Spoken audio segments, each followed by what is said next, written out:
12 సంవత్సరాల పరిమితికి లోబడి 3 సంవత్సరాలు ఆల్రెడీ అయిపోయింది. ఇప్పుడు 9 ఏళ్ళల్లో నేను వచ్చిన 20 నెలల్లో 29,000 కోట్లు నేను అప్పు కట్టిన కాళేశ్వరానికి. కాళేశ్వరంలో ఒక్క రూపాయి నేను ఖర్చు పెడితే నాకు 42 పైసలు రిటర్న్ వస్తుంది.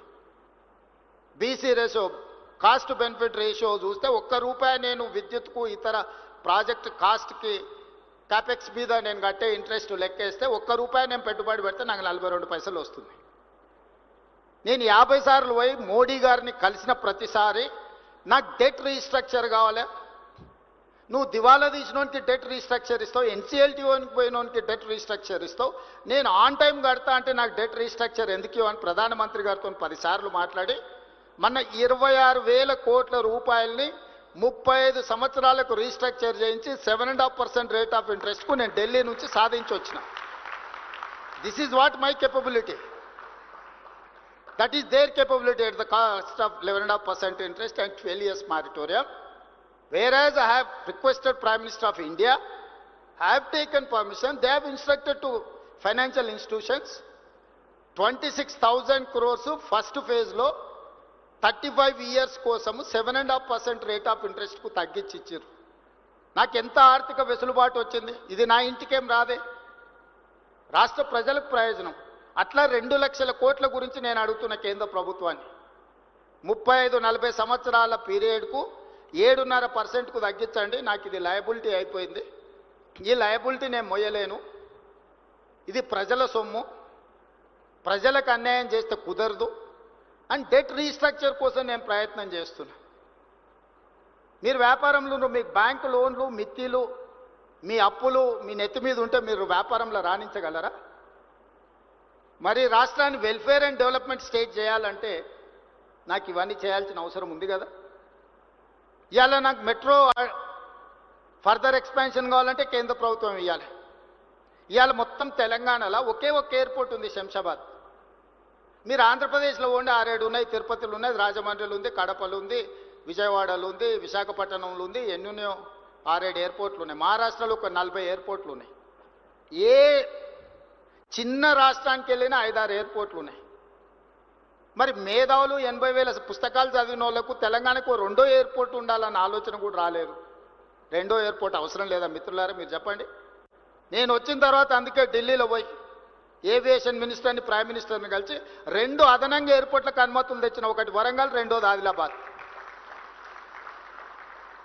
ఒకప్పుడు ఇతర రాష్ట్రాల నుంచి వచ్చేటోళ్ళు రైల్వే స్టేషన్కు మీ ఇల్లు ఎంత దూరం, మీ ఆఫీస్ ఎంత దూరం అని అడిగేటోళ్ళు. సొంత రాష్ట్రంలో గ్రామాల నుంచి వచ్చేటోళ్ళు బస్ స్టాండ్కు మీ ఇల్లు ఎంత దూరము, మీ ఆఫీస్ ఎంత దూరం అని అడిగేటోళ్ళు.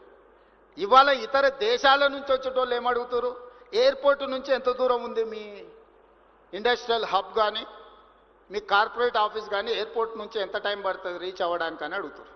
మరి అట్లాంటి ఎయిర్పోర్ట్లు తెలంగాణకు అడిషనల్గా ఉండాల్సిన అవసరం లేదా? అనుమతులు తేవాల్సిన అవసరం లేదా? దానికి అవసరమైన నిధులు కేంద్ర ప్రభుత్వం నుంచి తెచ్చుకోవాల్సిన అవసరం లేదా? ఎయిర్పోర్ట్ వస్తే విమానం వచ్చి మా ఇంట్లో ఆగుద్దా? ఎయిర్పోర్ట్ వస్తే దాంతోపాటు మీకే అభివృద్ధి వస్తుంది, మీ ఇన్వెస్ట్మెంట్స్ పెంచుకోవడానికి ఉంది, Tier 2, Tier 3 సిటీస్ కూడా డెవలప్ అవ్వడానికి అవకాశం ఉంది. ఇండస్ట్రియల్ గ్రోత్ వస్తే ఆటోమేటిక్గా ఆదాయం పెరగడానికి అవకాశం ఉంది. మీరు ఎక్కడనో ఎత్తుకుంటూ పోయి పెట్టుబడులు పెట్టేది ఎందుకు? మీ పెట్టుబడులు ఇక్కడ పెడితే మీ పెట్టుబడులే 2 ఆదాయాన్ని తెచ్చిపెడతాయి కదా. దానికోసమే కదా ఈరోజు మెట్రో అనుమతులు అడిగినా, ఎయిర్పోర్ట్ అనుమతులు అడిగినా, రీజనల్ రింగ్ రోడ్ అనుమతులు అడిగినా, రీజనల్ రింగ్ రైల్ అనుమతులు అడిగినా, ల్యాండ్ లాక్ స్టేట్, మనకు పోర్టు లేదు. ఈ దేశంలో అన్ని రాష్ట్రాలకు దాదాపు ఏదో రకంగా పోర్టులు ఉన్నాయి. మీకు ఏ వైపు నుంచి వెళ్ళినా కూడా నాట్ లెస్ దాన్ 300 కిలోమీటర్స్ మీరు ఎక్కడికి చేరలేరు. అందుకోసం మనకు ఇండస్ట్రియలైజేషన్ ఆగిపోయింది. ఆటోమొబైల్ ఇండస్ట్రీ రమ్మంటే పోర్ట్ ఎంత దూరం ఉందని అడుగుతున్నారు. జపాన్లో మేము ఎవరితో మాట్లాడినా, టయోటా, హోండా, ఏ కంపెనీతో మాట్లాడినా వాళ్ళు పోర్ట్ కనెక్టివిటీ అడుగుతున్నారు. ఇవాళ అందుకే ఒక ఔటర్ రింగ్ రోడ్ 160 కిలోమీటర్స్ నిర్మాణం జరిగితేనే ఈరోజు 3 లక్షల కోట్ల ఆదాయానికి తెలంగాణ రాష్ట్రం పెరిగింది. అందుకే కేంద్ర ప్రభుత్వంతో మాట్లాడి ఆగిపోయిన regional ring road 360 kilometre regional ring రోడ్తో పాటు all along with regional ring road, regional ring ride కూడా మనం ఈరోజు ప్లాన్ చేసుకున్నాం. కేంద్ర ప్రభుత్వం అనుమతి ఇచ్చింది. ఈరోజు ఔటర్ రింగ్ రోడ్ నుంచి రీజనల్ రింగ్ రోడ్కు రేడియల్ రోడ్స్ ఇప్పటి దగ్గర మిత్రులు చెప్తున్నారు, సార్ మీరు ఔటర్ రింగ్ రోడ్కి బోత్ సైడ్స్ మనము 1 కిలోమీటర్ ఇండియా కారిడార్స్ పెట్టుకున్నాం, దానికి మీరు రేడియల్ రోడ్స్ లేకపోతే ఈ రోడ్లను వేయాలని. ఇవాళ 1 కిలోమీటర్ కాదు, యావరేజ్గా 45 కిలోమీటర్స్ రింగ్ ఉంది రీజనల్ రింగ్ రోడ్. ఇప్పుడున్న ఎగ్జిస్టింగ్ విజయవాడ లేకపోతే బెంగళూరు లేకపోతే ఇతర హైవేలు కాకుండా ప్యారలల్గా 11 రేడియల్ రోడ్స్ని కొత్త ప్లాన్ చేస్తున్నాం. ఎందుకంటే యాక్చువల్ కొత్త ఏరియా డెవలప్మెంట్ కోసం కొత్త ల్యాండ్స్ని అందుబాటులోకి తీసుకురావాలి, శాటిలైట్ సిటీస్ కట్టాలనే ఒక ప్రణాళికతో ఈరోజు ముందుకెళ్తున్నాము.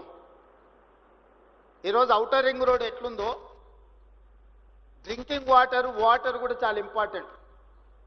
అందుకే రింగ్ బండ్ కడుతున్నాం. గోదావరి నుంచి ఒకవేళ ప్రాబ్లం వస్తే కృష్ణాను సప్లిమెంట్ చేయడానికి, కృష్ణా నుంచి ప్రాబ్లం వస్తే గోదావరి నుంచి సప్లిమెంట్ చేయడానికి, just like outer ring road ఈరోజు వాటర్ పైప్ లైన్ కూడా రింగ్ బండ్ కడుతున్నాం. ఎక్కడి నుంచి ఎక్కడైనా వాటర్ కనెక్టివిటీని, డ్రింకింగ్ వాటర్ కనెక్టివిటీని, అది సింగూరు కావచ్చు, మంజరా కావచ్చు, గోదావరి కావచ్చు, లేకపోతే కృష్ణా కావచ్చు, లేకపోతే హిమాయత్ సాగర్, ఉస్మాన్ సాగర్ నుంచి వచ్చే డ్రింకింగ్ వాటర్ కావచ్చు.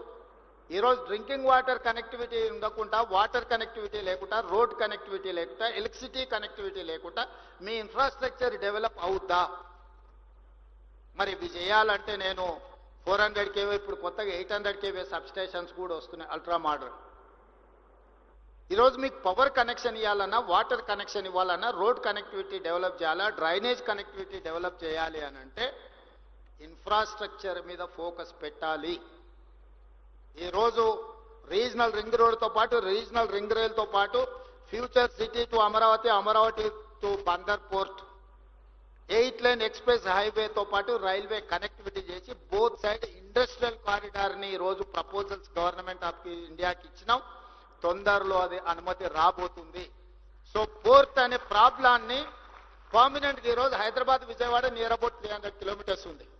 కానీ ఇప్పుడు మేము డెడికేటెడ్ గ్రీన్ఫీల్డ్ హైవే ఇస్తే 220 కిలోమీటర్స్నే విజయవాడ వస్తుంది. 70 కిలోమీటర్స్ మీకు ప్రయాణం తగ్గితే ఎంత ప్రయోజనం ఉంటుందో ఒక్కసారి ఆలోచన చేయండి. ఈరోజు ఈ ప్రణాళికలన్నీ ఈరోజు తెలంగాణ రైజింగ్ 2047 ఒక విజన్ డాక్యుమెంట్ కోసం చేస్తున్నాం. December 9th we're going to dedicate that vision document. అందులో 3 తెలంగాణని 3 వర్టికల్స్ కింద డివైడ్ చేస్తున్నాం. Outer ring road inside is core urban region, outer ring road outside to regional ring road inside semi urban, regional ring road to Telangana corridor rural. The core urban region service sector, semi-urban region industrial sector, outer RRR నుంచి out సైడ్కి వచ్చేది agriculture sector. సింపుల్గా Telangana map తీసి ఇట్లా ముందర పెట్టుకుంటే మీకు circles క్లియర్గా ఉంటుంది. కోర్ అర్బన్ రీజన్లో సర్వీస్ సెక్టర్ ఉంటుంది, సెమీ అర్బన్ రీజన్లో ఇండస్ట్రియల్ సెక్టర్ ఉంటుంది, రిమైనింగ్ సెక్టర్ రూరల్ సెక్టర్లో అగ్రికల్చర్ ఉంటుంది. జస్ట్ మీ పాలసీ డాక్యుమెంట్ ఇట్లా ఓపెన్ చేస్తే ఈ దేశంలోనే మొదటిసారి ఒక స్టేట్ మొత్తానికి ఒక పాలసీ.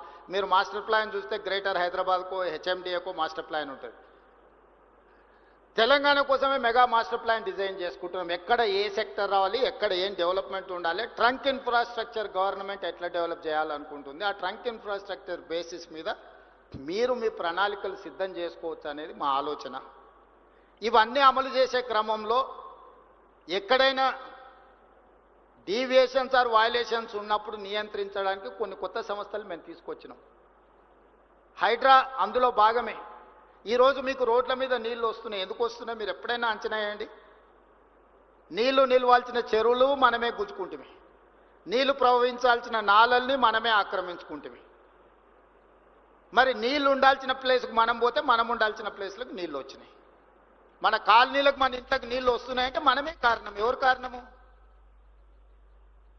2000 చెరువులు ఇప్పుడు 450కి పడిపోయినాయి ఔటర్ రింగ్ రోడ్ ఇన్సైడ్.